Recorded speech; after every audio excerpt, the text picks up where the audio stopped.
Hello everyone.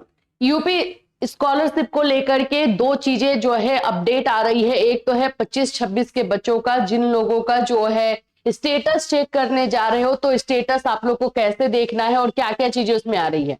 Forwarded college से होना चाहिए, उसमें आय को लेकर, इनकम सर्टिफिकेट को लेकर के जो है अब चीजें आनी स्टार्ट हो चुकी है, जिसको लेकर के आपने क्वेश्चन किया है उस पर भी हम आंसर देंगे। साथ ही साथ में न्यूज पेपर में भी कुछ अपडेशन है, उस पर भी हम बात करेंगे, किनके लिए है, क्या है, किस तरह से अपडेशन आया हुआ है, वो सभी चीजें आपको जो है यूपी स्कॉलरशिप के बारे में बताई जाएगी। तो आप लोग इस वीडियो को लास्ट तक देखिएगा और जो जो पॉइंट्स उसको बताए जा रहे हैं आप लोग भी इसको फॉलो कीजिएगा। सो फ्रेंड्स, चैनल पर पहली बार विजिट कर रहे हो तो चैनल को सब्सक्राइब कर लेना, बेल आइकन को हिट कर देना। यहाँ पे आपको यूपी स्कॉलरशिप से रिलेटेड हर इंफॉर्मेशन दी जाती है। देखिए, सबसे पहले तो मैं अगर आपको बता दूं तो दसमोत्तर छात्रवृत्ति से वंचित छात्रों को मिला दोबारा मौका। ये इसके बारे में हमने आपको एक बार वीडियो दिया हुआ था जब ऑफिशियल नोटिफिकेशन आया था डेट को लेकर के, वह उसी के बारे में है। इसमें डेट जो है आप लोगों का बढ़ा दिया गया है, ठीक है, उसके बारे में जो है बात हो रही है।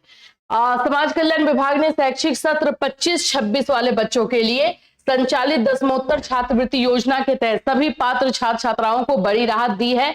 मास्टर डेटा लॉक न होने की वजह से वंचित रह गए विद्यार्थियों को दोबारा अवसर प्रदान करने के मकसद से संशोधित समय सारणी जारी की है। यह व्यवस्था सामान्य वर्ग, अन्य पिछड़ा वर्ग और अल्पसंख्यक के लिए। हमने ये अपने न्यूज में जब हमने ये वीडियो दिया था ऑफिशियल नोटिफिकेशन के साथ, तो उस समय तक ये साइट पर नहीं आया था।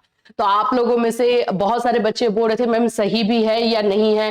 कॉलेज में जब जाकर के कुछ बच्चे बात कर रहे थे तो कॉलेज वाले मान नहीं रहे थे। मैंने उस समय भी बोला था कि देखो साइट पर बहुत बार जो है थोड़ा लेट अपडेट भी होता है।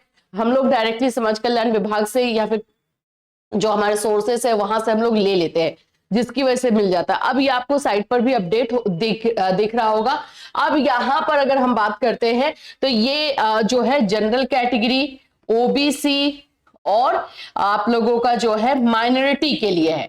अब क्वेश्चन आ जाता है कि एससी एसटी के लिए नहीं है क्या? तो एससी एसटी के लिए ऑलरेडी डेट एक्सटेंडेड था। एससी एसटी को 3 फेज में फॉर्म भरने का मौका दिया जाता है, 3 फेज में। तो उन लोगों का जो फॉर्म फिलअप है मार्च तक होता है, तो उनको तो ऐसे भी जरूरत नहीं थी। जरूरत किसको थी?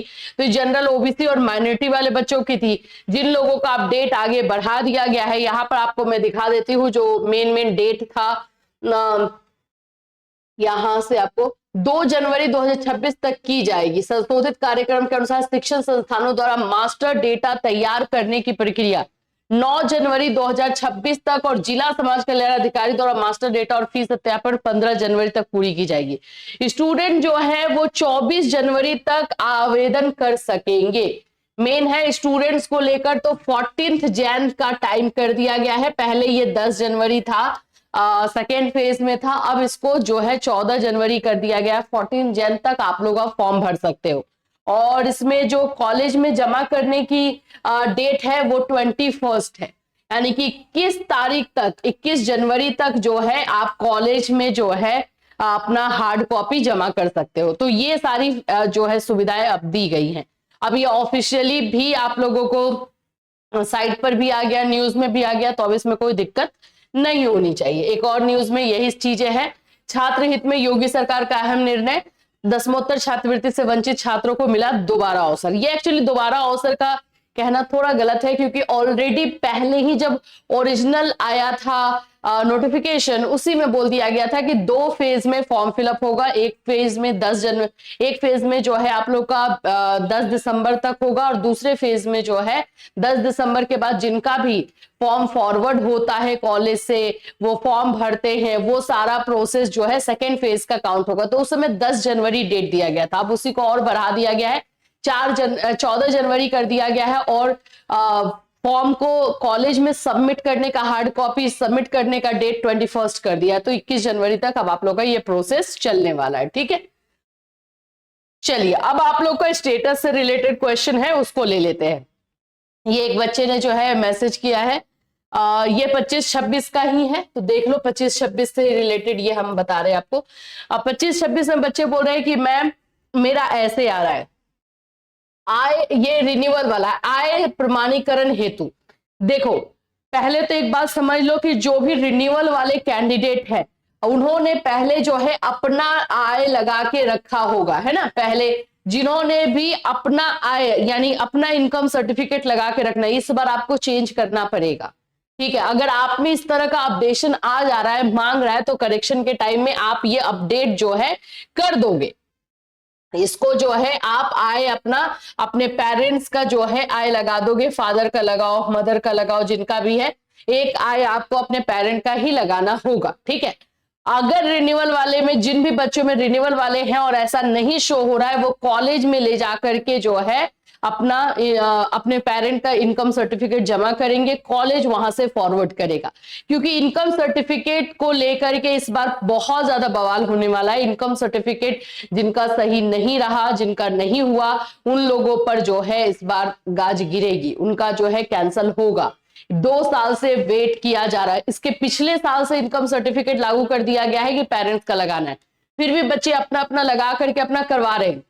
इस बार जो है वो लोग इस चीज को ज्यादा लाइटली नहीं लेने वाले हैं, इस बात का याद रखिएगा। तो ये रिन्यूअल वाले के लिए स्टेटस चेक कैसे करना है, तो आप लोग जब अपना ये लॉगिन करोगे, तो लॉगिन करने के बाद ये सारी जो चीजें आती है ये तो आप में आएगा ही, है ना।